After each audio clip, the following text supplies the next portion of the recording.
Mami. Teriak Kenan sembari mengamburkan pelukan pada sang mami yang tengah menyirami bunga-bunga di taman belakang. Bunga-bunga itu adalah teman Rasti dalam mengisi waktu kesendiriannya di rumah ini. Kenan! Rasti langsung menurunkan alat siram tanaman itu ke lantai dan membalas pelukan sang putra.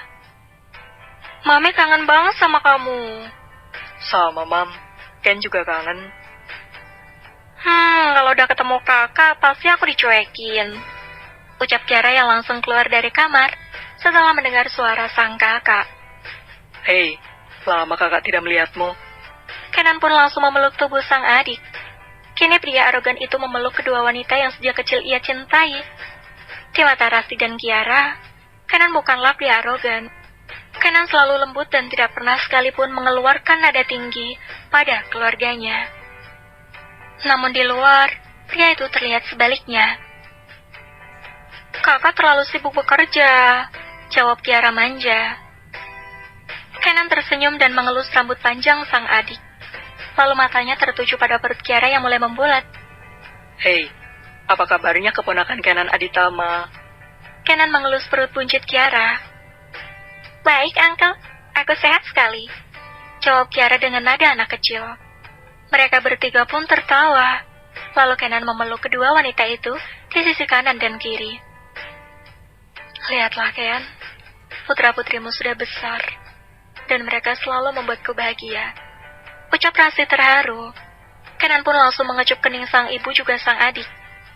Ken, Mami membuatkan makanan kesukaanmu. Pasti kamu belum makan, kan?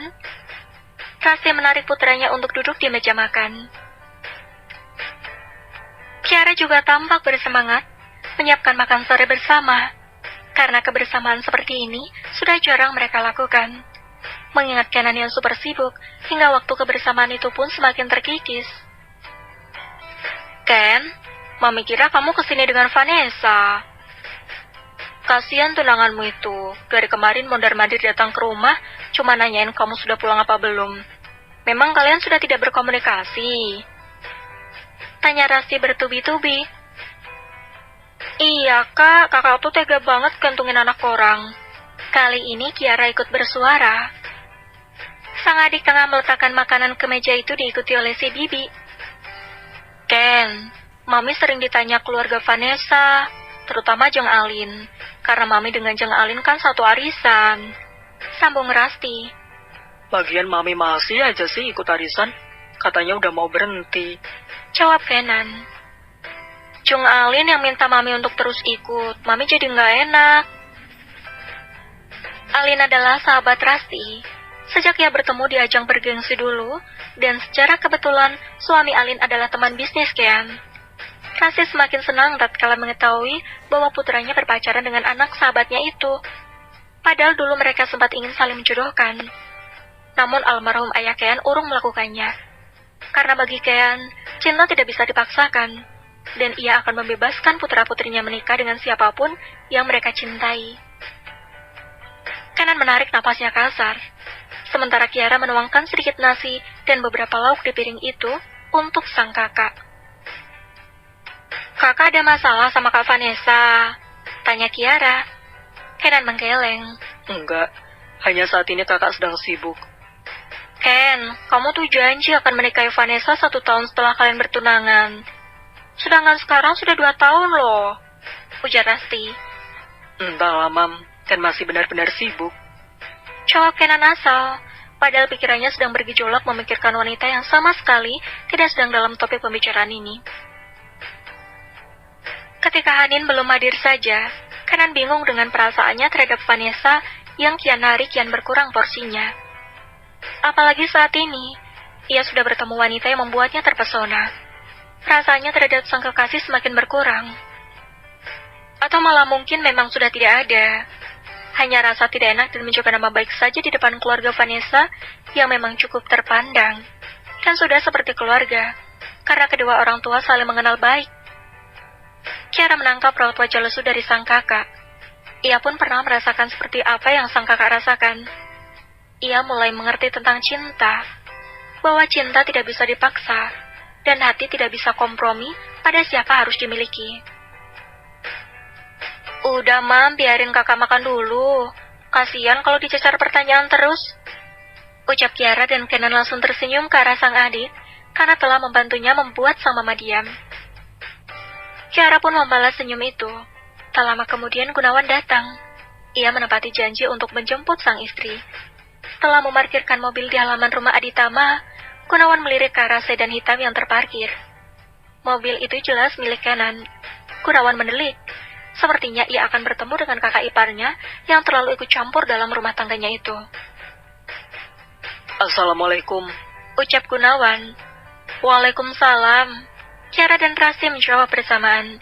Kenan tetap menyantap makanan tanpa menoleh atau menjawab sapaan Gunawan. Hai Ken, apa kabar? Tanya Gunawan basa-basi. Baik.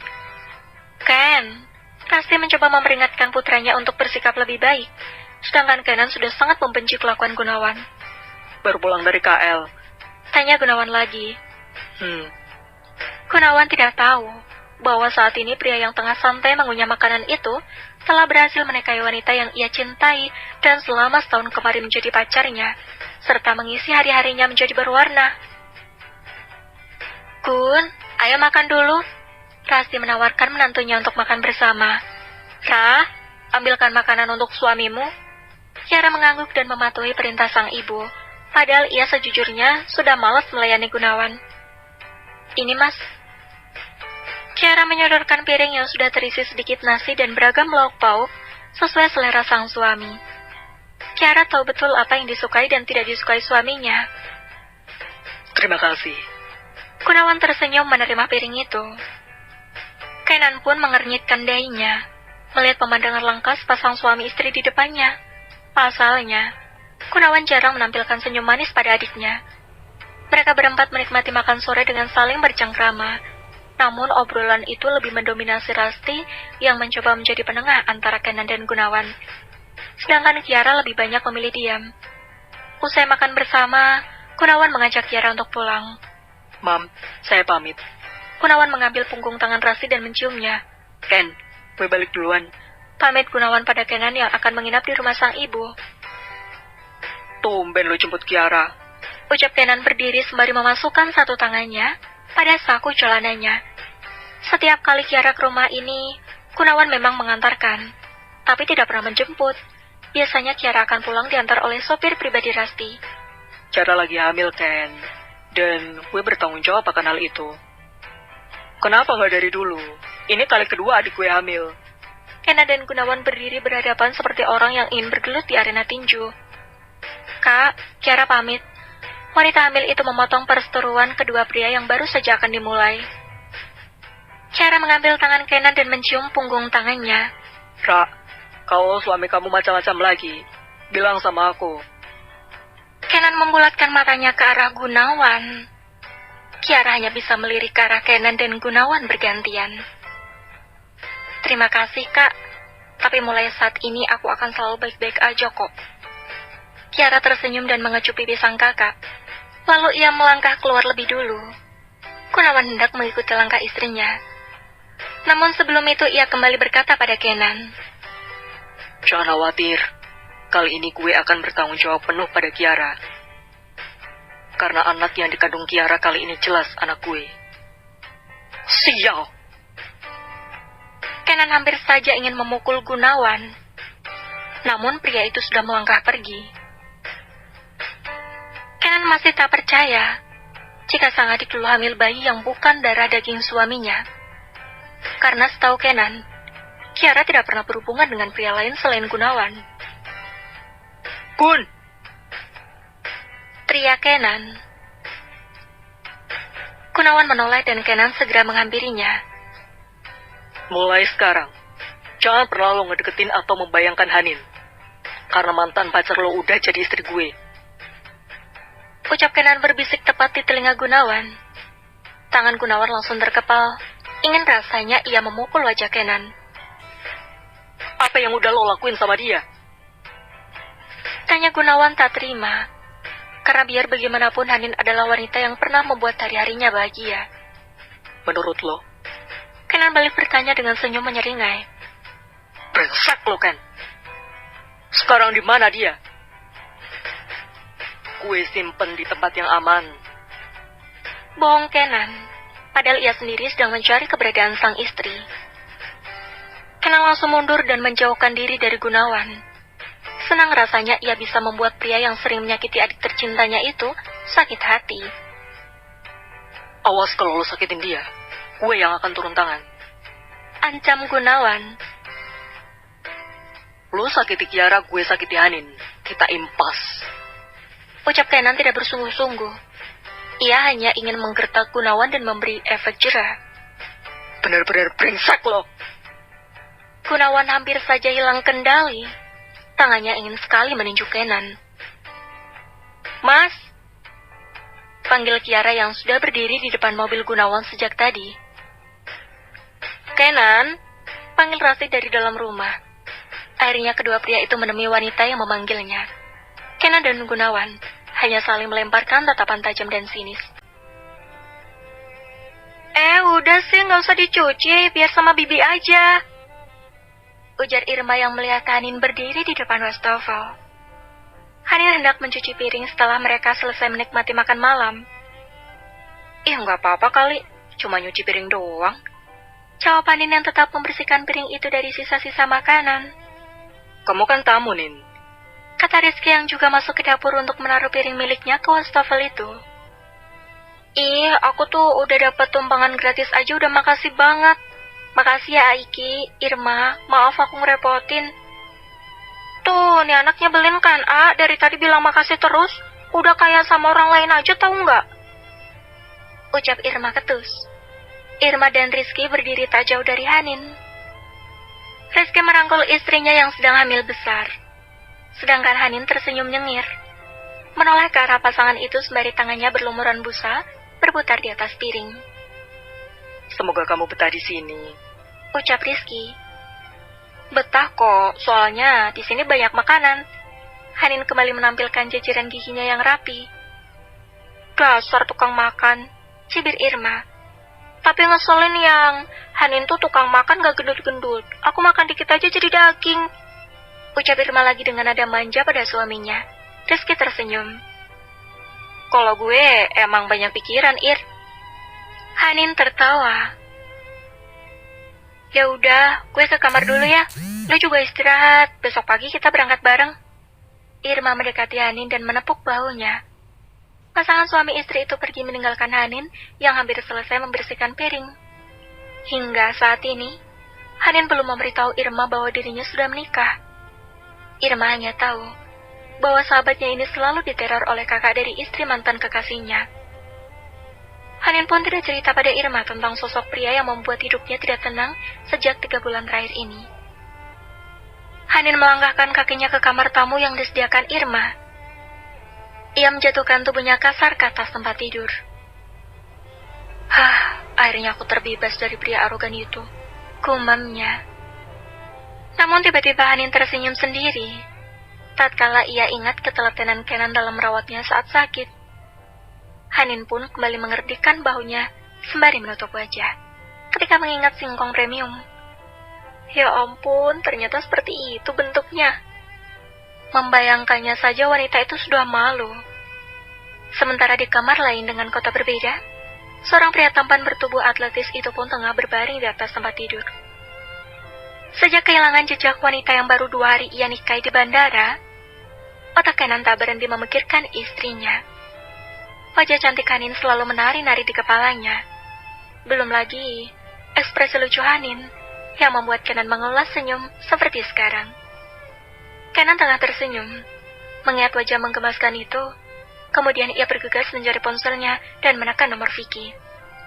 Panggilan telepon Kenan belum juga diangkat oleh asistennya itu. Halo. Vicky mengangkat panggilan itu. Lama banget, ngapain lo? Lagi ML di klub? Tanya Kenan bertubi-tubi. Enggak, gue di apartemen, istirahat lah. Punya bos banyak maunya, pusing gue. Jawab Vicky malas. Terus gimana? Udah ketemu? Ketemu apaan? Gue nyari aja belum. Kampret lo. Ini udah sore tapi lo belum mulai nyari bini gue. Tanya Kenan dengan meninggikan suaranya. Di seberang sana Vicky malah tertawa. Sumpah, gue baru lihat lo panik nyariin cewek, Ken. Vicky masih terkikik geli. Memang Kenan paling anti yang namanya mengejar wanita. Kalaupun ia berpacaran dengan Vanessa, itu karena memang wanita itu yang terus mendekati Kenan. Tawa aja lo, gue serius. Gue juga serius. Kemudian Vicky memelankan tawanya. Besok, gue mulai pencarian. Kata Vicky lagi. Kelamaan, lelet banget sih. Kesal Kenan. Iya, besok. Sekarang gue bener-bener capek, Ken. Tega banget loh. Ya udah, besok gue tunggu. Vicky masih tertawa, walau Kenan sudah mematikan panggilan telepon itu. Kenan meletakkan ponselnya di meja kecil yang berada persis di samping ranjang dan merebahkan tubuhnya. Kenan mengangkat kedua tangannya ke atas dan menumpukan kepalanya. Mungkin aku mulai menyukaimu, Hanin, istriku. Kenan tersenyum menyebut kata istriku di sela gumamannya. Istriku. Kenan kembali menggelengkan kepala. Menikahi Hanin adalah keputusan yang paling cepat dan paling gila dalam hidupnya. Kenan adalah pria yang penuh perhitungan dalam hal apapun. Apalagi, ini adalah sebuah pernikahan. Tak pernah ada dalam bayangannya bahwa ia akan menikah dengan usia yang menurutnya masih tergolong muda. Walau sebenarnya Kenan sudah menginjak usia kepala 3 dan tidak muda lagi. Namun ia pernah menargetkan diri akan menikah di usia 35 ke atas. Tepatnya di saat semua bisnis yang ia jalani berkembang pesat dan hanya tinggal menikmati hasilnya saja. Sedangkan di rumah yang berbeda, Gunawan larut dalam minumannya. Sejak pulang dari rumah Rasti, Gunawan langsung mengurung diri di ruang kerja. Ia mengeluarkan semua koleksi minuman beralkohol itu. Hati Gunawan sesak saat kakak ipar sekaligus sahabat yang sudah tak lagi menjadi sahabat itu menegaskan bahwa dirinya telah menikahi Hanin, gadis yang masih ada dalam hatinya. Ia sadar bahwa Kenan memang tidak bisa dilawan. Ia pun sadar bahwa ia memang telah sangat menyakiti adik kesayangan Kenan. Aku benar-benar sudah tidak bisa lagi meraihmu, Han. Kumam Gunawan meletakkan kepala pada meja kerjanya dengan derayan air mata. Kiara melewati ruang kerja suaminya yang sedikit terbuka. Walau saat ini ia sudah berusaha untuk bersikap cuek, tapi tetap saja, terkadang ia ingin mengetahui apa yang dilakukan suaminya. Kiara penasaran dengan apa yang dilakukan suaminya di ruangan ini. Karena sudah seharian, ia tak keluar, bahkan melewati makan malam. Walau di rumah Rasti tadi mereka sudah makan sore bersama. Hati Kiara kembali perih, mendengar gumaman sang suami yang cukup kencang. Ditambah rintihan suara Gunawan yang terdengar pilu. Kamu sangat mencintai wanita itu, Mas. Lirik Kiara dan mencoba untuk tersenyum. Ia menghapus jejak air mata yang mengalir begitu saja di pipinya yang mulus. Kiara melangkahkan kakinya ke kamar dan mengambil selembar kertas yang ia simpan di dalam lemari. Sebuah kertas yang pernah Gunawan berikan untuknya. Tapi ia bersikeras untuk tidak menandatangani kertas itu. Kiara mengambil pulpen dan membubuhi tanda tangannya di atas kertas itu. Ia pun semakin yakin untuk berpisah dari sang suami. Meski saat ini Gunawan tak lagi menyinggung tentang perceraian, namun sepertinya Kiara sudah ikhlas melepaskan pria yang lebih dari 4 tahun menjadi suaminya.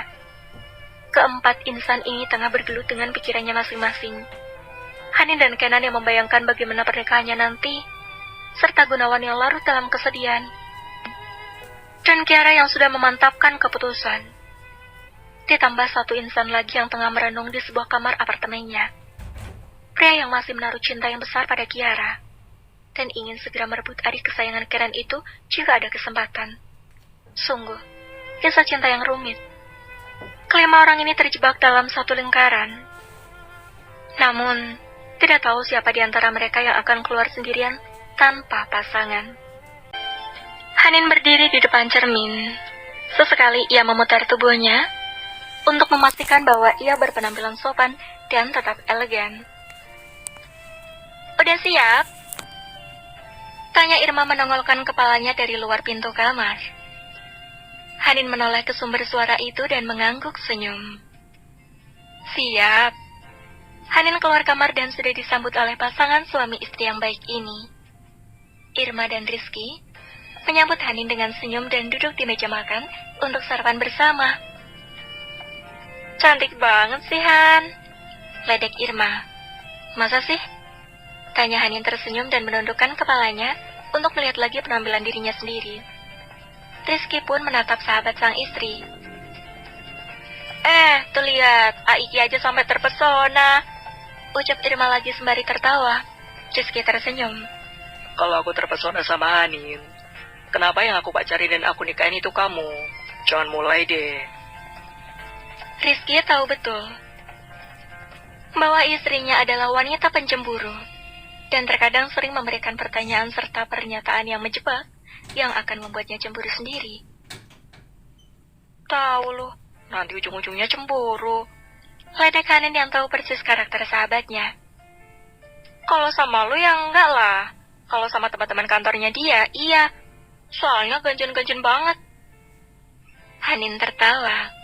Udah, ayo sarapan. Setelah ini langsung berangkat. Aku ada meeting pagi. Ucap Rizky sembari melihat jam di pergelangan tangan kanannya. Iya, saut Irma. Oke. Saut Hanin menunjukkan ibu jarinya ke atas. Sesampainya di sebuah gedung yang cukup tinggi, Hanin dan Irma diturunkan oleh Rizky tepat di depan lobi. Lalu Rizky kembali melajukan mobilnya, karena ia memang bekerja di tempat berbeda. Hanin menggenggam erat tangan Irma yang berjalan sangat lambat untuk memasuki gedung itu bersama. Hanin duduk di ruang tunggu, persis di depan pintu ruang yang bertuliskan HRD, Human Resource Department. Kebetulan Irma adalah karyawan yang berada di departemen tersebut, sehingga kemungkinan ia akan memudahkan Hanin untuk masuk ke perusahaan ini. Han, ayo masuk, pinta Irma. Hanin pun berdiri dan bersiap untuk menjalankan berbagai rangkaian tes yang akan Irma berikan sebagai langkah awal untuk memasuki perusahaan itu. Di ruangan itu ia juga ditemani oleh seorang pria. Pria yang bernama Riza adalah manajer HRD.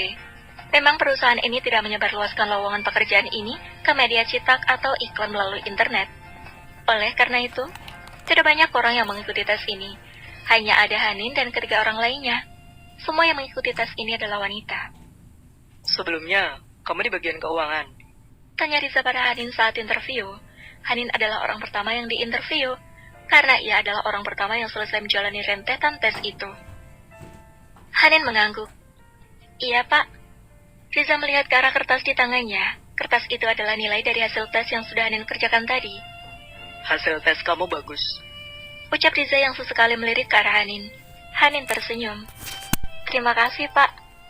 Kenapa pindah dari kantor sebelumnya? Tanya Riza. Karena masalah pribadi, Pak. Ingin menghindar dari seseorang dan pergi ke kota ini. Jawab Hanin jujur. Seseorang. Bukankah lebih baik dihadapi daripada pergi? Sudah dihadapi tapi sulit, jadi lebih baik pergi. Lalu sekarang kamu tinggal di mana? Riza menyandarkan tubuhnya pada kursi dan menelisik wajah Hanin yang cantik. Saat ini, saya masih tinggal dengan Irma, tapi secepatnya saya akan kos di daerah yang dekat dengan kantor ini. Kamu yakin akan diterima? Tanya Riza menyeringai senyum ke arah Hanin. Hanin menunduk malu. Saya harap begitu. Baiklah, kalau saya oke. Tapi nanti Irma akan mengabari. Dan selanjutnya kamu akan berurusan dengan Irma untuk penandatanganan kontrak. Baik, Pak. Terima kasih. Ucap Hanin senang. Senyum manisnya mengembang indah, menambah kecantikan di wajahnya. Riza pun tersenyum melihat senyum yang indah itu. Hanin mengulurkan tangan untuk bersalaman, dan Riza langsung membalas. Sepertinya aura pesona Hanin sampai pada Riza. Selamat bergabung. Terima kasih. Hanin menundukkan separuh tubuhnya pada Riza, lalu keluar dari ruangan manajer itu. Ada 2 lowongan pekerjaan yang kosong di tempat ini.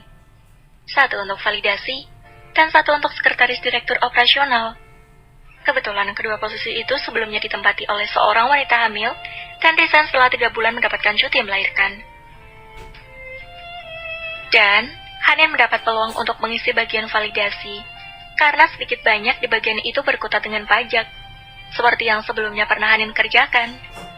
Sementara bagian sekretaris diisi oleh salah satu pelamar lain, yang memang lulus dari jurusan administrasi.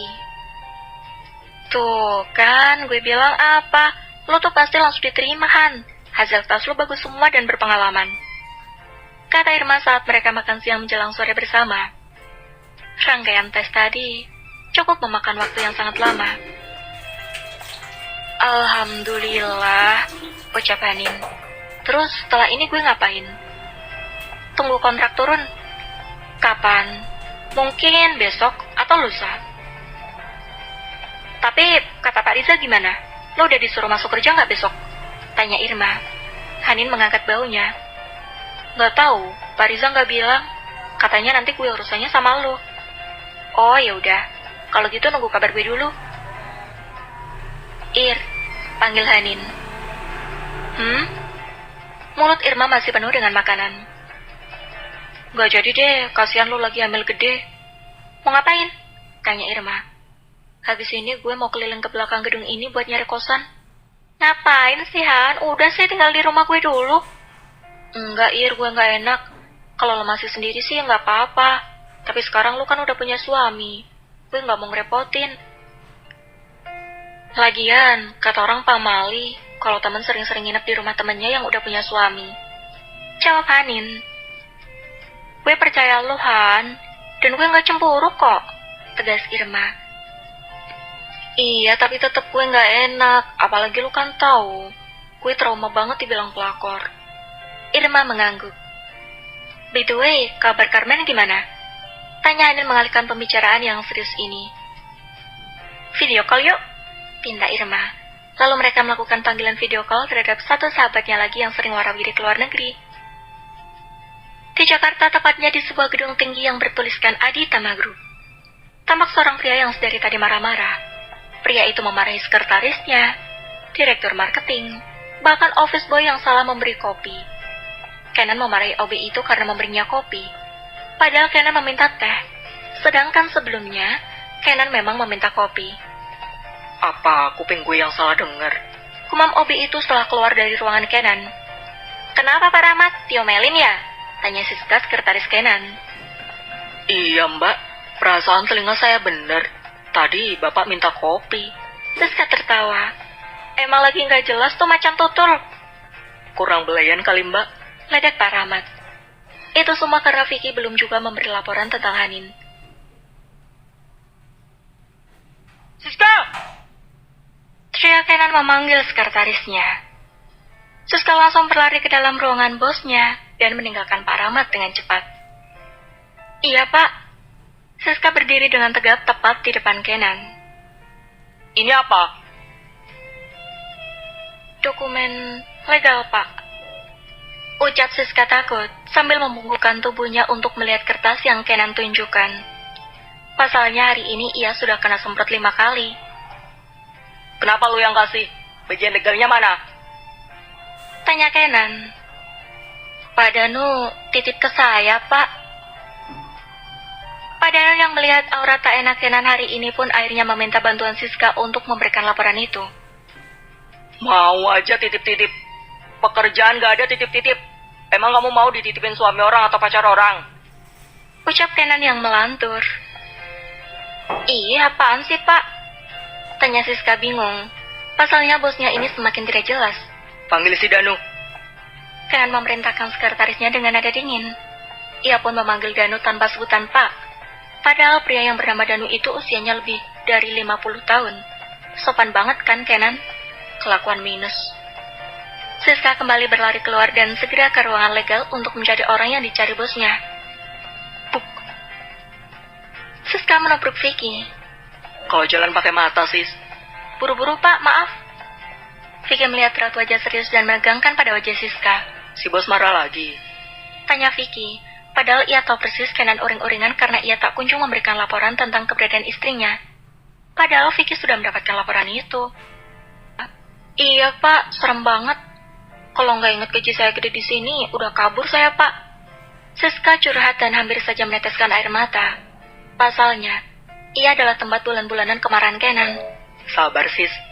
Vicky tersenyum dan menepuk punggung Siska. Ya udah saya permisi Pak, mau ke ruangan Pak Danu. Pak Kenan nyari beliau. Vicky pun mengangguk. Semangat Siska. Vicky kembali tersenyum. Baru sehari aja, udah gila lu Ken. Apa enaknya gue kerjain ya? Tapi kasihan. Kumamnya dengan terus mengulas senyum dan menggelengkan kepalanya.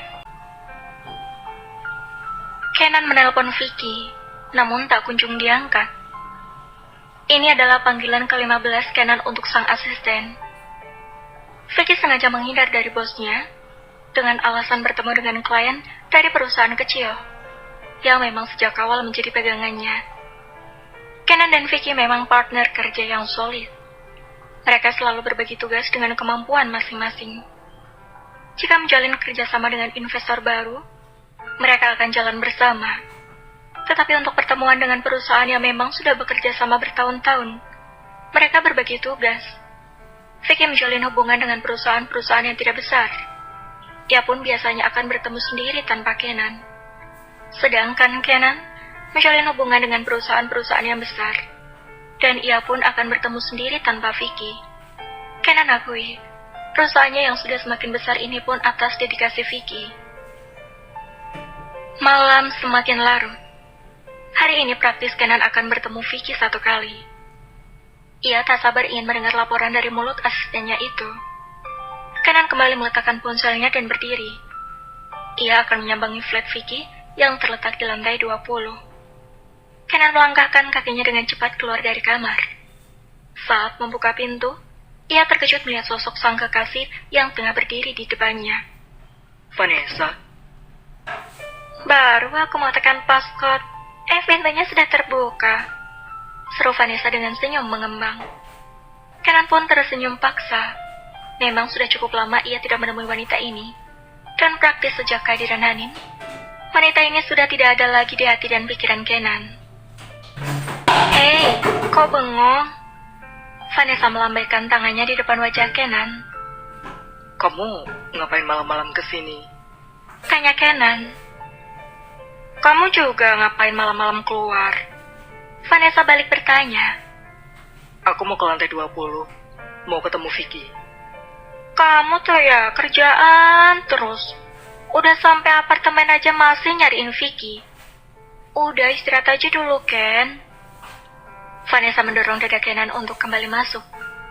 Tapi ini penting, Van. Lirik Kenan. Terus aja, Nan. Terus pentingin kerjaan kamu daripada aku. Aku bingung. Sebenarnya aku tuh kamu anggap apa? Vanessa mulai terisak. Dadanya sesak.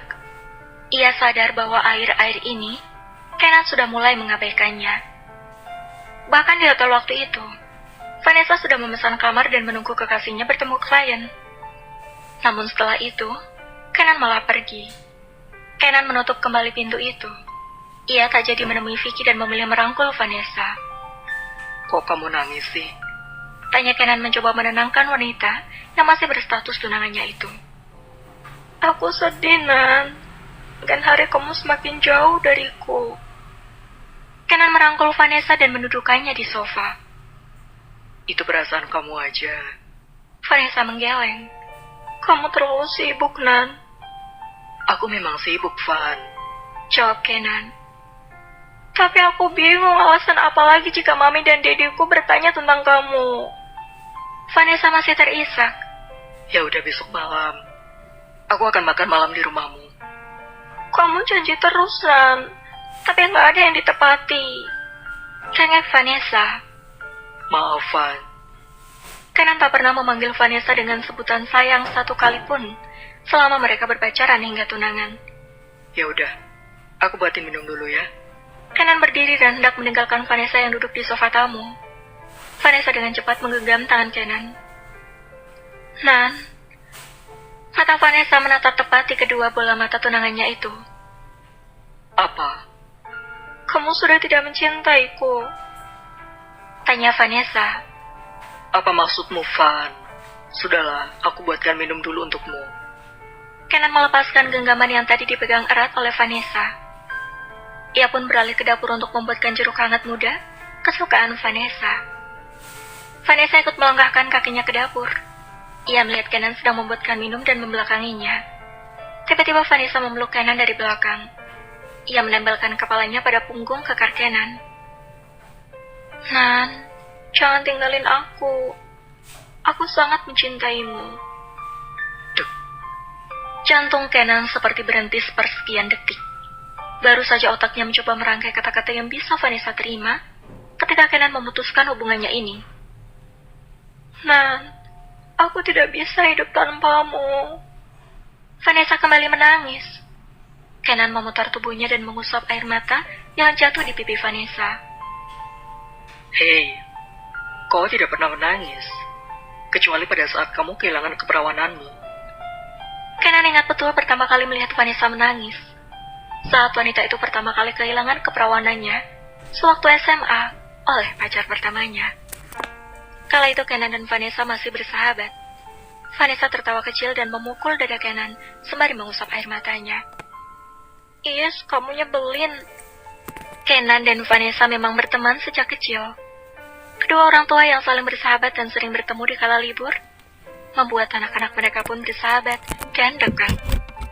Vanessa menjadikan Kenan tempat curhatnya, walau hanya melalui telepon, dan terkadang Vanessa mendatangi rumah Rasti. Kedatangan mereka pun semakin terjalin ketika berada di universitas yang sama. Vanessa semakin menyukai Kenan, karena pria itu tidak pernah bilang tidak jika dimintai pertolongan. Hingga satu waktu Vanessa menyatakan cintanya pada Kenan, dan Kenan pun mengiyakan. Karena pada saat itu Kenan belum menemukan wanita yang membuatnya dekat melebihi kedekatannya dengan Vanessa. Kenan menyerahkan gelas yang berisi air hangat dengan perasan jeruk lemon dan 1 sendok madu itu pada Vanessa. Minumlah. Vanessa menerima gelas itu dan meminumnya. Sedangkan Kenan menatap wajah Vanessa.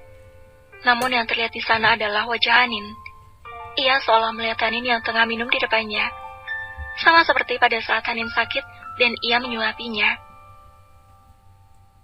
Hanin meminum minuman yang ia berikan hingga tandas dan tersenyum ke arahnya dengan manis. Hingga Kenan pun tersenyum. Pun Kenan lupa bahwa saat ini ia tengah tersenyum di depan Vanessa, bukan Hanin. Nan, jeruk madu buatanmu memang paling enak, kata Vanessa tersenyum membalas senyuman Kenan padanya. Walau sebenarnya Kenan tersenyum dengan bayangan wajah Hanin di otaknya. Nan, Vanessa kembali melambaikan tangannya ke wajah Kenan. Seketika Kenan pun tersadar. Sorry. Apa yang kamu pikirkan? Pekerjaan? Tanya Vanessa lesu. Maaf, Van. Kenan berjalan meninggalkan Vanessa menuju kamarnya. Ia kembali membuka jaket hoodie yang semula ia pakai untuk keluar menuju flat Vicky. Vanessa membantu Kenan melepaskan jaketnya. Kamu sudah mandi? Kenan mengangguk. Aku istirahat duluan. Ia membuka celana panjangnya dan langsung memberikan diri di atas tempat tidur.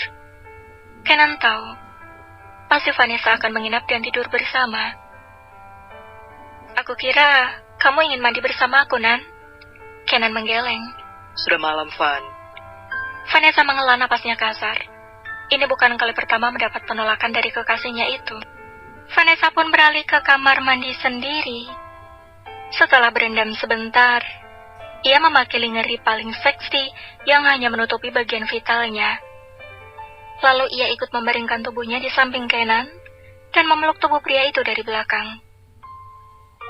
Kenan yang belum bisa memejamkan mata itu pun merasakan tangan wanita yang melingkar di pinggangnya. Maaf, Van. Aku mencintai wanita lain. Dan wanita itu sekarang sudah menjadi istriku, kata Kenan dalam hati. Kenan memejamkan mata dan menarik napasnya kasar. Ia kembali berkata pada dirinya sendiri. Di mana kamu sekarang, Hanin? Di Bandung. Pagi-pagi sekali Hanin sudah bersiap untuk berangkat ke kantor. Karena semalam Irma menginformasikan bahwa Hanin sudah mulai masuk kerja hari ini untuk masa percobaan.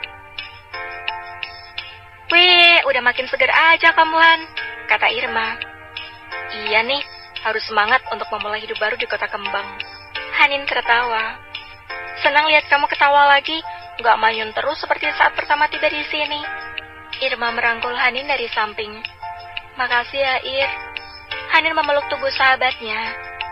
Sama-sama, Han. Oh iya, Ir. Aku sekalian pamit ya. Kemarin pas habis interview, aku keliling belakang gedung. dan dapat kosan khusus wanita.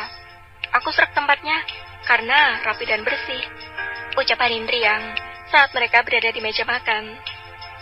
Rizky pun ikut bergabung dan duduk di samping Irma.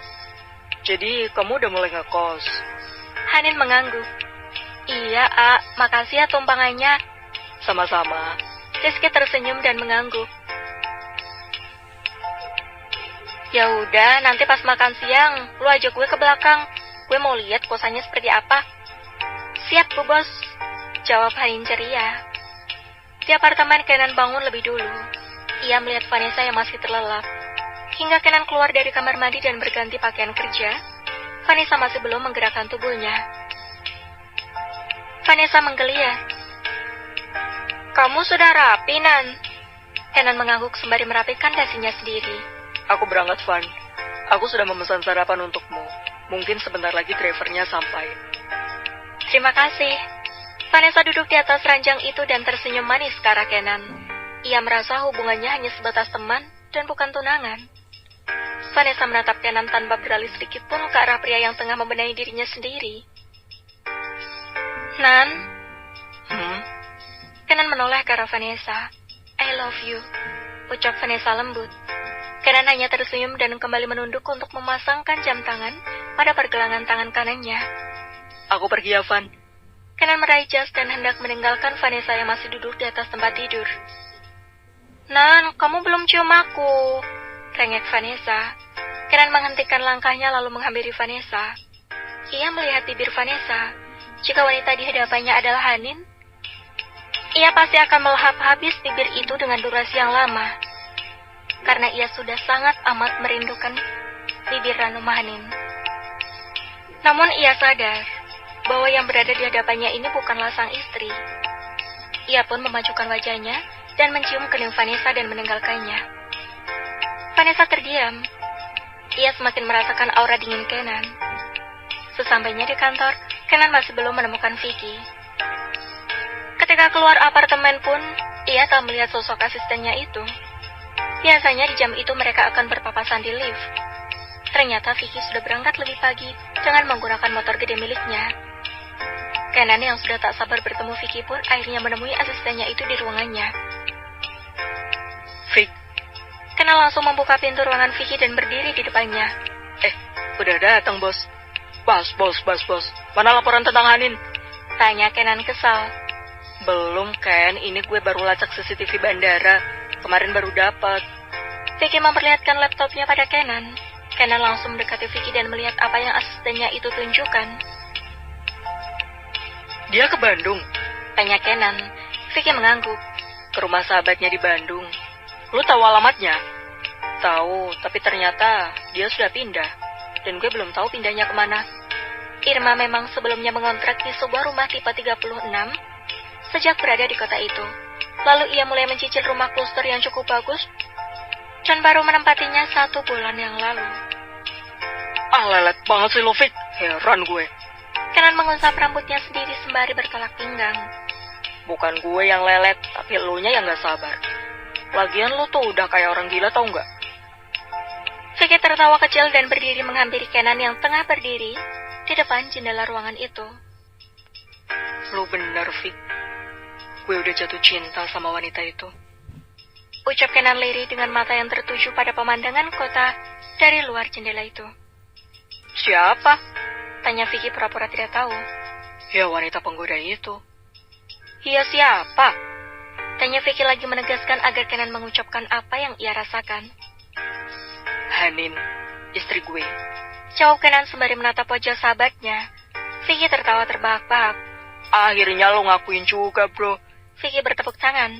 Apaan sih gak jelas lo? Kesal Kenan. Gue seneng, bro. Akhirnya lo merasakan jatuh cinta juga. Gue tahu sama Vanessa lo gak pernah jatuh cinta. Tapi hanya karena kebiasaan bersama aja. Sok tahu, lo aja belum pernah ngerasain jatuh cinta. Kenan hendak keluar dari ruangan itu. Pokoknya gue gak mau tahu. Besok bini gue harus udah ketemu keberadaannya. Ucap Kenan lagi, sembari berdiri di depan pintu ruangan itu dan memegang handle pintu. Iya, gue tahu. Rindu itu berat, bro. Ledek Vicky dan masih tertawa. Kenan keluar dan menutup kembali pintu itu.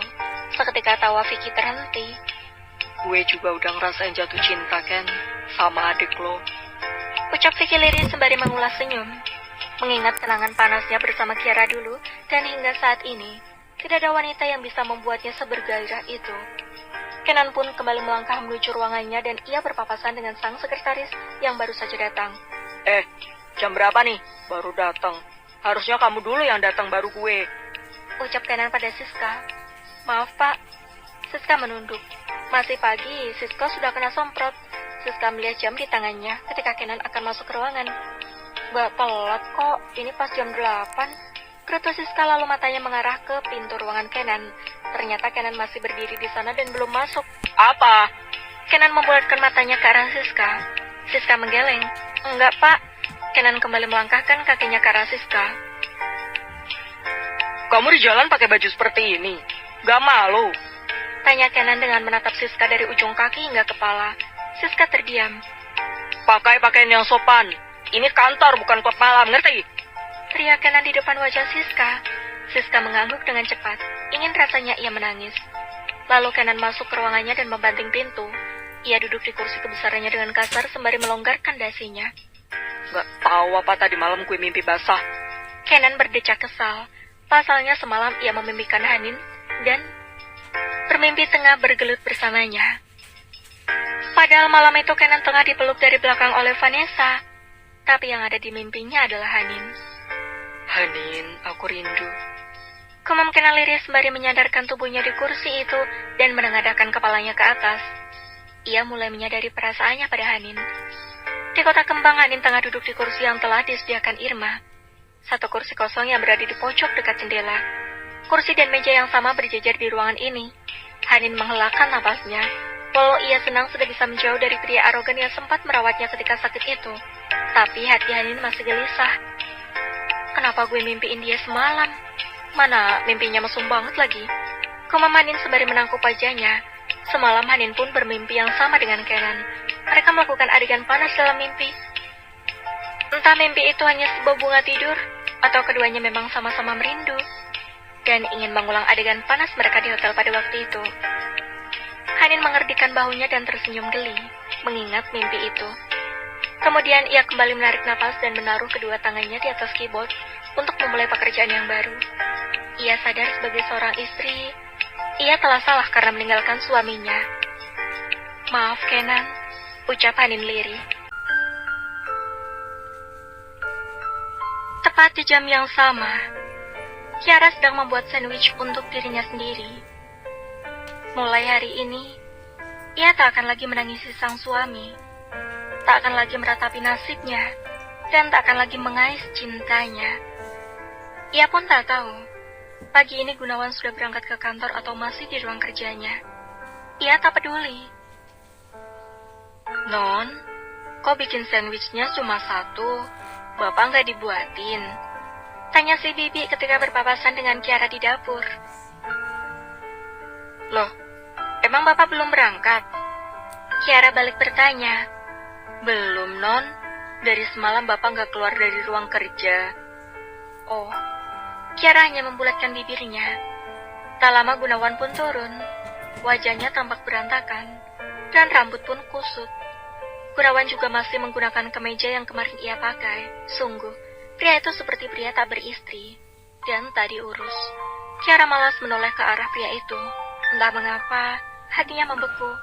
Yang semula cinta dan mengagumi, berubah menjadi benci. Ra, maaf aku tidak ke kantor hari ini. Jadi aku tidak bisa mengantarmu ke rumah Mami. Ucap Gunawan santai, berjalan menuju lemari es dan melewati Kiara yang sedang duduk di meja makan, sambil memakan sandwich. Kiara hanya mengangguk. Arah matanya tak sama sekali menuju ke arah Gunawan. Ia memakan sandwich sambil membaca artikel tentang kehidupan Lady Diana. Gunawan menuangkan air dingin ke gelas dan meminumnya. Matanya melirik ke arah Kiara yang sedang duduk manis tanpa menoleh ke arahnya. Selesai menghabiskan air minum tadi, Gunawan ikut duduk di hadapan Kiara. Sandwich untukku mana? Kiara tak menjawab pertanyaan Gunawan. Entah ia mendengar, atau memang pura-pura tak mendengar. Ra, Kiara masih serius membaca bacaan di ponselnya itu. Ra, Panggil Gunawan lagi dengan nada sedikit keras. Kiara baru mendengarkan wajahnya. Apa? mana sandwich untukku? Tanya Gunawan lagi. Oh, aku hanya buat satu. Kiara menatap sandwich yang ia pegang dan hanya tersisa sepertiganya saja. Aku kira kamu sudah berangkat kerja. Kiara kembali memfokuskan kedua matanya pada ponsel yang ia letakkan di atas meja makan itu. Kemudian Gunawan kembali bangun dari duduknya dan hendak menuju ke arah tangga. Sejak semalam ia belum membersihkan diri karena terlalu larut dalam kesedihan. Mengingat wanita yang ia cintai kini sudah menjadi istri Kenan. Mas, panggil Kiara. Gunawan pun menghentikan kakinya yang hendak menaiki satu anak tangga di paling bawah. Sebentar, mumpung aku ingat. Kiara bangun dari kursi meja makan itu dan bergegas ke sebuah buffet. Setelah keluar dari kamar tadi, ia sengaja meletakkan kertas yang terbungkus amplop hijau itu di sana. Kiara sedikit berlari kecil menghampiri Gunawan yang berdiri di bawah tangga, sambil membawa map. Ini, aku sudah tanda tangani. Apa ini? Tanya Gunawan bingung. Pasalnya ia sudah melupakan kertas itu. Dulu kamu pernah memberikan ini padaku. Tapi aku bersikeras untuk tidak menandatanganinya. Dan sekarang, aku sudah menandatanganinya. Jawab Kiara tersenyum. Gunawan melirik ke arah Kiara yang masih tersenyum, lalu membuka amplop itu. Ia mengernyitkan dahi. Kertas itu tertera lambang pengadilan agama. Dengan cepat Gunawan menutup amplop itu. Kamu lagi hamil. Aku tidak bisa menceraikanmu. Terserah, yang penting aku sudah menandatanganinya. Ucap Kiara santai lalu pergi meninggalkan Gunawan dan kembali duduk di meja makan. Gunawan menatap wajah santai sang istri. Kiara benar-benar sudah berubah pikirnya. Ia kembali melangkahkan kaki untuk naik ke kamar. Ingin rasanya ia marah. Memarahi Kenan, memarahi Kiara. Tapi itu tak mungkin. Karena Gunawan sadar bahwa selama ini dirinya lah yang telah banyak berbuat dosa pada sang istri. Walau semula ia kesal karena Kiara menjebaknya dalam pernikahan ini. Namun, Kiara selalu berusaha untuk menjadi istri yang baik untuknya. Wanita itu pun selalu menyiapkan semua keperluannya. Gunawan melempar kertas itu asal di atas tempat tidur. Pikirannya benar-benar kalut. Baru semalam ia meratapi kepergian Hanin yang kini sudah menjadi milik pria lain. Sekarang, ia pun harus menerima kenyataan bahwa Kiara sudah tidak lagi seperti dulu. Bahkan sang istri sudah benar-benar menyerah dan ingin berpisah. Bukankah seharusnya Gunawan senang? Ini kan yang ia mau sejak dulu. Ternyata perpisahan itu sudah tak lagi ia inginkan. Gunawan menarik napasnya kasar dan menatap kertas yang tergeletak di atas tempat tidur itu. Haruskah ia senang? Gunawan kembali berpikir. Ia mengabaikan semua kepenatan ini. Ia ingin merehatkan sejenak tubuhnya di dalam bathtub. Tak lama kemudian Gunawan masuk ke dalam kamar mandi. Sejak semalam, Kiara sudah membereskan pakaiannya ke dalam koper. Setelah menandatangani kertas itu, ia bertekad tidak akan lagi tinggal di rumah ini. Ia akan kembali ke rumah Rasti. Saat keluar kamar, Kiara sudah membawa koper dan kertas yang ia tandatangani itu bersamaan. Sesampainya di lantai 1, ia meletakkan koper itu di ujung sofa dan hampir tak terlihat. Sementara ia meletakkan kertas itu di lemari. Dan kini sudah sampai ke tangan sang suami. Bi, saya ke rumah ibu dan mungkin tidak akan pulang lagi ke sini. Titip bapak ya, Bi. Tolong buatkan makan dan siapkan semua keperluannya. Loh, Non, kok begitu? Si Bibi tampak sedih. Sementara di kamar mandi atas, Gunawan tidak mengetahui kepergian sang istri. Iya, Bi. Saya sudah menandatangani surat perceraian itu. Tapi tadi bapak kan bilang tidak akan menceraikan Non, karena Non lagi hamil. Ucap si Bibi yang diam-diam selalu mendengar pertengkaran pasangan suami istri ini. Paling sampai saya lahiran, Bi. Proses cerai kami baru akan digelar. Tapi dari sekarang berpisah juga sama aja kan? Non, kau menyerah. Padahal Non kan sudah berusaha. Sayang semua pengorbanan Non Kiara selama ini. Ucap si bibi lirih. Kiara menggeleng. Justru saya menyesal, Bi. Mengapa saya baru sadar sekarang?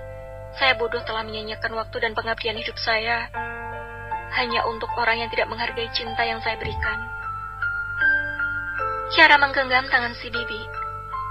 Saya pamit ya, Bi. Saya juga sudah pamit sama Bapak. Kiara tersenyum dan meninggalkan rumah itu dengan menggunakan taksi online yang sudah ia pesan setengah jam yang lalu. Hati-hati, Non. Si bibi melambaikan tangannya setelah mengantar Kiara hingga halaman rumah dan ikut membawa koper itu ke dalam mobil. Selamat tinggal, Mas Gun. Terima kasih karena telah mengajarkanku banyak hal. Kumam Kiara sembari matanya terus menelusuri rumah yang sudah ia tinggali selama lebih dari 4 tahun itu. Kemudian ia meraih ponselnya dan mengetikkan sebuah pesan pada Gunawan. Mas, aku pergi. Maaf karena selalu merepotkanmu, dan terima kasih karena telah mengajarkanku banyak hal. Pesan Kiara diakhiri dengan emot senyum dan kedua tangan yang ditangkup. Di kantor Aditama, Kenan mendapatkan telepon dari James, ayah Vanessa. Halo, Dad. Kenan menyapa ayah Vanessa melalui panggilan video call. Hai, Son. Benar nanti malam kau akan makan malam di rumah? Tanya James yang merupakan sahabat Ken, ayah Kenan. Sepeninggal Ken, James menjadi sosok pengganti itu. Pria parubaya yang seusia dengan almarhum ayah Kenan itu, yang selalu mengajarkan Kenan untuk menjadi pebisnis handal. Kenan pun sering meminta nasihat dan petua dari pria bijaksana itu. Keputusannya untuk bertunangan dengan Vanessa, dan belum juga memutuskan hubungannya hingga saat ini, itu semua karena rasa tak enaknya pada James. Namun malam nanti ia akan jujur pada pria yang sudah ia anggap sebagai ayahnya itu. Ia bertekad akan mengakhiri hubungannya dengan Vanessa secara gentle, langsung melalui orang tuanya. Benar, Dad. Ada hal penting juga yang ingin saya katakan pada Daddy. Sepertinya serius. Tanya James. Iya, Dad. Ini serius. Karena Daddy sudah seperti papi bagiku. Jawab Kenan. Baiklah. James mengangguk sembari tersenyum. Kenan memang selalu meminta saran dan petuanya dalam hal apapun. Datanglah, Son. Aku akan menunggumu. Ucap James. Terima kasih, Dad. Salam untuk Mommy. Kenan tersenyum dan panggilan itu diakhiri oleh James setelah membalas senyum dari Kenan. Kenan akan berbincang empat mata pada James, serta mengakui bahwa dirinya sudah menikahi wanita lain. Ia yakin James yang bijaksana akan mengerti, karena James dan Ken memiliki prinsip yang sama, bahwa cinta tidak bisa dipaksa. Kedua pria itu pula yang sejak awal menolak keras keinginan para istri untuk menjodohkan Kenan dan Vanessa saat mereka kecil dulu. Sebelum akhirnya Kenan dan Vanessa dekat dan berpacaran dengan sendirinya saat dewasa.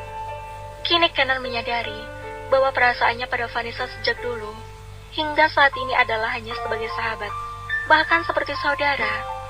Ia tidak bisa menjadikan Vanessa sebagai istri, apalagi saat ini tengah ada Hanin yang berhasil membuatnya terpesona dan sudah ia persunting menjadi istri. Akhirnya Kenan dan Kiara mengambil keputusan besar dalam hidup. Keputusan yang mungkin nantinya akan membuat sang ibu kecewa dan mungkin akan memberikan reputasi buruk pada bisnis dan citra baik yang sudah dibangun keluarga Aditama sejak dulu. Namun, keputusan itu membawa mereka ke dalam hidup yang nyata dan bukan kamuflase belaka. Apakah ini semua karena Hanin? Entahlah. Nanti sebelum pulang, lo mampir ke rumah Mami dulu ya. Kemarin beliau pesen ini, dan gue belum sempat antar ke rumah. Ucap Kenan pada Vicky. Kenan menunjuk pada satu kotak besar yang bergambar alat pijat modern. Sengaja Kenan pesan langsung dari Jerman. Oke. Vicky menampilkan ibu jarinya ke atas, lalu ia kembali menoleh ke arah Kenan. Emang lo mau kemana? Gue mau ke rumah Vanessa. Ken, sampai kapan lo mau kucing-kucingan? Lo harus ambil keputusan dari sekarang. Tegas Vicky. Pasalnya ia tak tega melihat Hanin, walau sebenarnya Vicky sudah mengetahui keberadaan Hanin. Namun ia ingin Kenan menyelesaikan dahulu urusannya dengan Vanessa. Ia tak ingin Hanin menjadi korban seperti dirinya, yang dimanfaatkan oleh Kiara, dan ditinggalkan pas lagi sayang-sayangnya. Iya, ini gue udah ambil keputusan. Makanya gue mau ke rumah Vanessa dan bicara jujur ke Daddy James. Kalau gue ngomong ke Vanessa tentang status gue yang udah nikah, Vanessa bisa nggak terima. Tapi kalau Didinya yang ngomong itu beda. Jawab Kenan panjang. Bagus kalau begitu. Gue doakan semua berjalan lancar. Thanks. Kenan menepuk bahu Vicky. Lalu Vicky mengambil barang yang akan ia serahkan pada Rasti.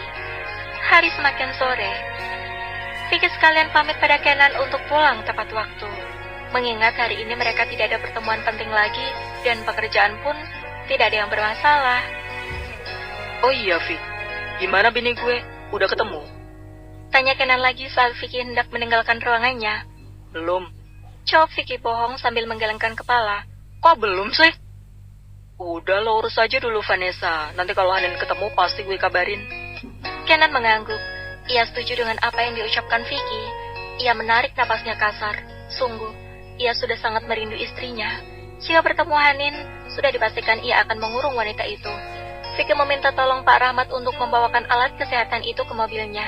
Ia pun tak lupa memberi uang tip pada karyawan office boy itu. Makasih Pak Vicky. Senyum Rahmat melebar saat mendapatkan uang tip dari Vicky yang cukup besar. Vicky memang perhatian pada Pak Rahmat dan keluarganya.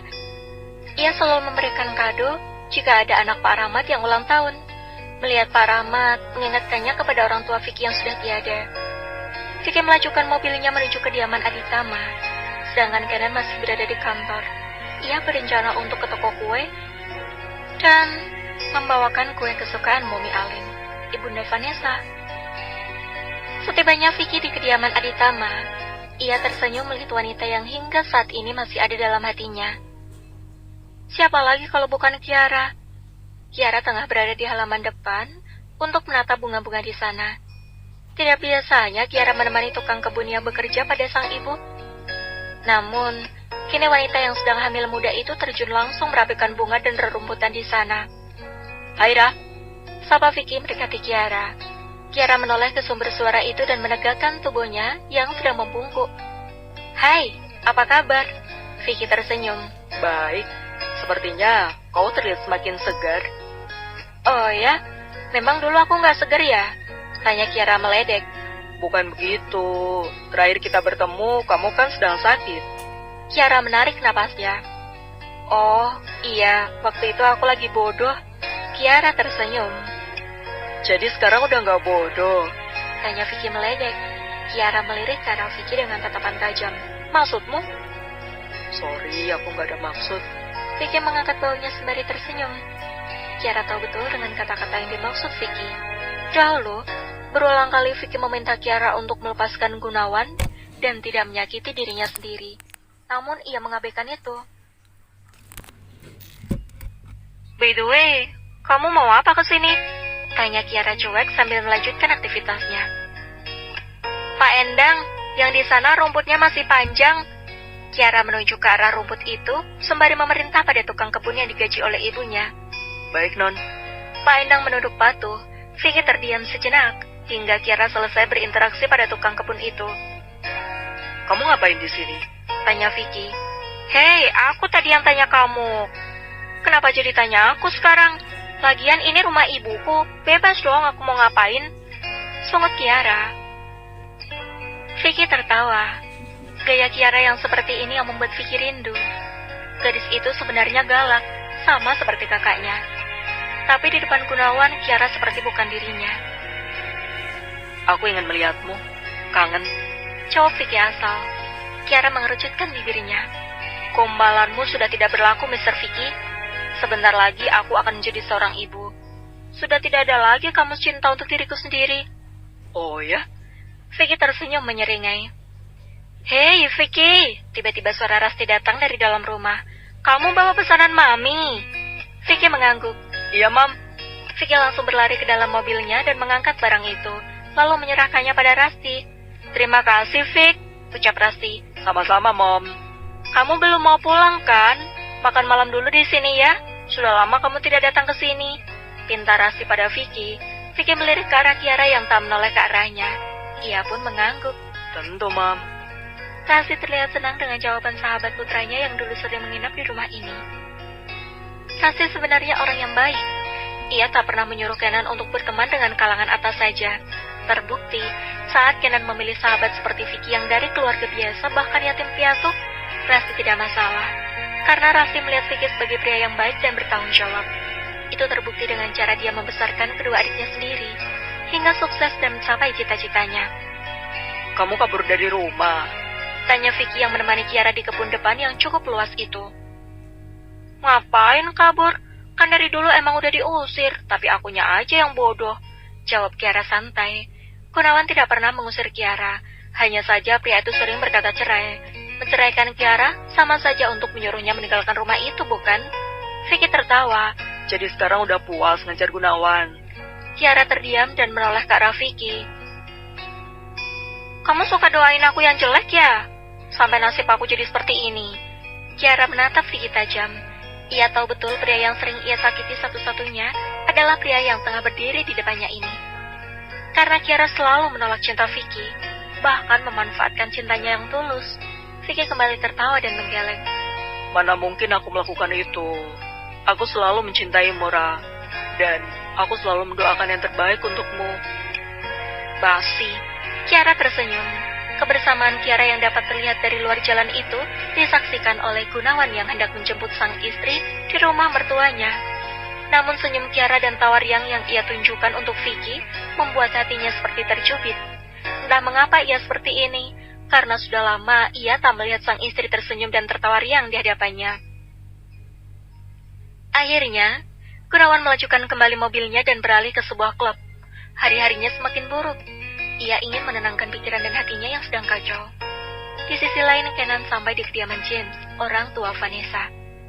Ia membawa tiramisu cake dari toko kue terkenal dan memberikannya pada Alin. Kenan! Alin mencium pipi dan memeluk calon menantunya itu. Mami kangen kamu. Mami apaan sih, gonjon banget? Ledek Vanessa pada ibunya. Wah, sepertinya Didi kalah saing. Ledek James yang melihat kedua wanita yang ia sayangi itu memperebutkan anak dari sahabatnya. Sedangkan Kenan hanya tersenyum, direbutkan oleh ibu dan anak itu. Habis, makin lama kamu makin ganteng aja, Ken. Pantes Vanessa kelepak-kelepak sama kamu, ucap Alin. Kenan tersenyum paksa, sembari menggaruk pelipisnya yang tidak gatal. Sudah, suruh Kenan masuk dulu. Ayo, Ken. Ajak James pada Kenan untuk mengikuti langkahnya dan masuk ke dalam rumah yang juga cukup terbilang mewah itu. Sebelum makan malam, ayo kita ke ruang kerja. Katanya ada hal penting yang ingin kamu katakan. Ucap James. Dedi, jangan lama-lama menahan Kenanku di ruang kerja, Dedi. Seru Vanessa manja bergelayut di tangan Kenan.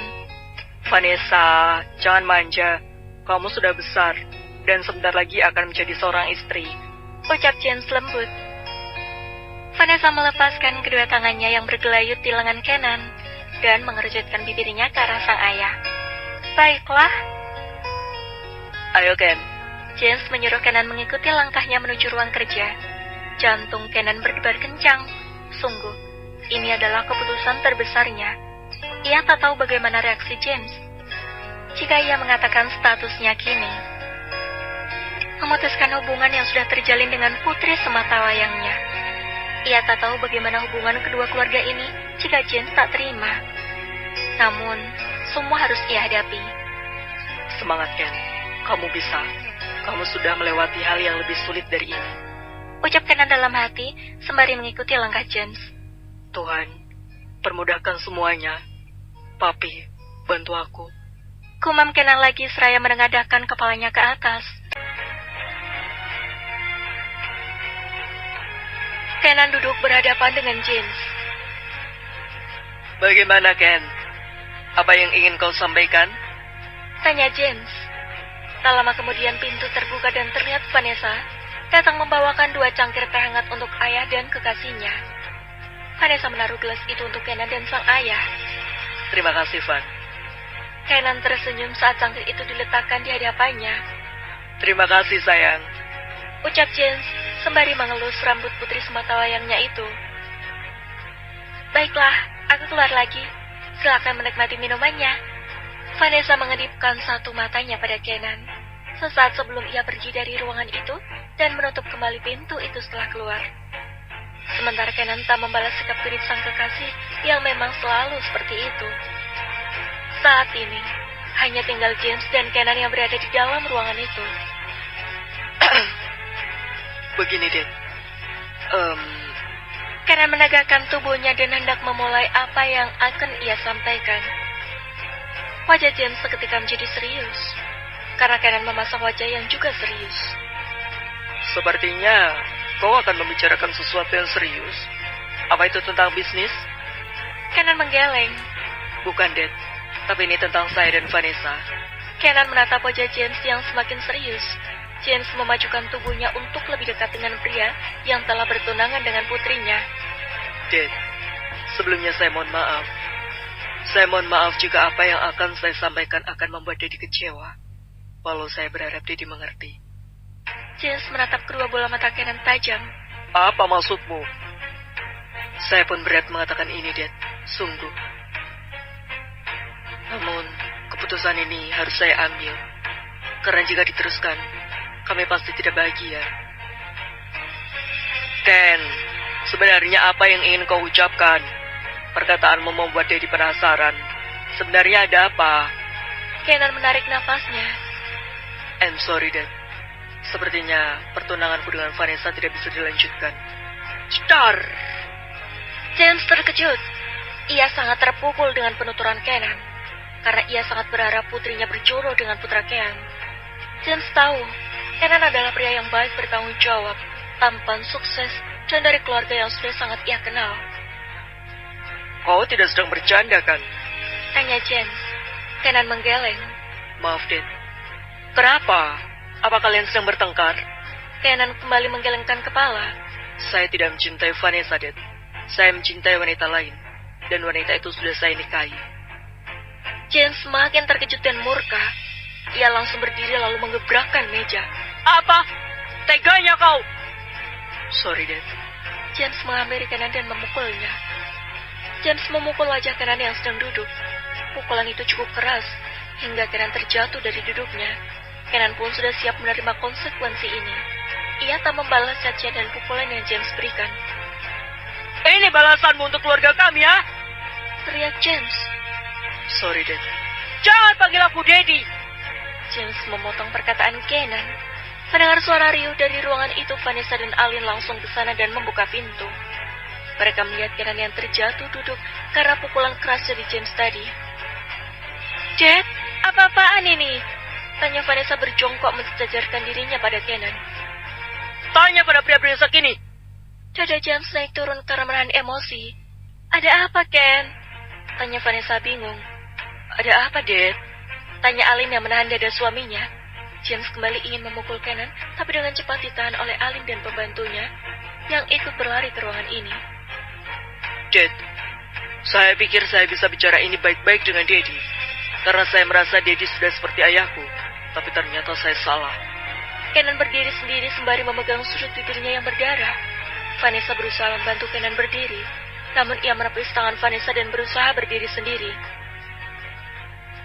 Almarhum Papi selalu bilang, kalau cinta tidak bisa dipaksa. Oleh karena itu ia menolak perjodohan saya dan Vanessa sejak kami kecil. Saya baru menyadari sekarang bahwa saya memang tidak pernah mencintai Vanessa. Rasa saya ke Vanessa sejak awal adalah sahabat. Dan itu tidak berubah hingga kami menjalin hubungan lebih dekat selama 5 tahun. Nan, ucap Vanessa lirih. Ia tak menyangka Kenan akan mengatakan hal mengejutkan ini. Van, maaf. Sejak awal aku salah karena telah menyetujui permintaanmu yang mencoba hubungan ini. Kenan menggenggam kedua tangan Vanessa. Aku minta maaf. Aku tidak bisa melanjutkan hubungan ini. Seketika air mata Vanessa mengalir. Ia menangis kencang. Nan, Vanessa menggenggam erat tangan Kenan yang berusaha melepaskan genggaman tangan itu. Maaf, Van. Seharusnya kita tidak pernah mencoba hubungan yang lebih dari sahabat. Ucap Kenan mencoba memberi pengertian pada Vanessa. Tapi kenapa baru sekarang? Tanya Vanessa. Karena aku baru berani. Dulu aku terlalu pengecut karena khawatir hubungan keluarga kita hancur. Dan aku sangat menghargai Daddy. Arah mata Kenan tertuju pada James. Sekarang kau pun tetap menghancurkannya. Ucap James sinis. Daddy, kenapa bisa seperti ini? Tanya Alin bingung. James terdiam. Sekali lagi, saya minta maaf. Kenan hendak pergi dari ruangan itu dan meletakkan cincin pertunangan mereka di atas meja kerja James. Cincin pertunangan yang hanya Kenan pakai saat acara itu berlangsung. Seterusnya, Kenan tidak pernah memakainya lagi dengan berbagai macam alasan. Nan, panggil Vanessa lirih dan berusaha mendekati Kenan yang berdiri jauh darinya. Namun James menahan tubuh sang putri. Maaf, saya pamit. Terima kasih atas kebaikan Daddy selama ini. Ken membungkukkan tubuhnya dan berlalu dari ruangan itu. Ken, jangan tinggalkan aku. Vanessa berusaha mengejar Kenan, tapi James menahan tubuh putrinya. Daddy, lepaskan aku. Aku ingin mengejarnya. Vanessa menangis sesenggukan. Tidak perlu. Untuk apa kamu mengemis cinta? Kamu itu cantik, pintar, dan kaya. Ucap James. Benar sayang, buat apa kamu mencintai orang yang tidak mencintaimu? Saut Alin. Tapi Dad, Mom, aku sangat mencintai Kenan. Alin merangkul putrinya dan memeluknya. Kamu akan dapat yang lebih baik dari dia. Tapi kata Mommy, Kenan pria terbaik. Jika dia mencintaimu, sayang.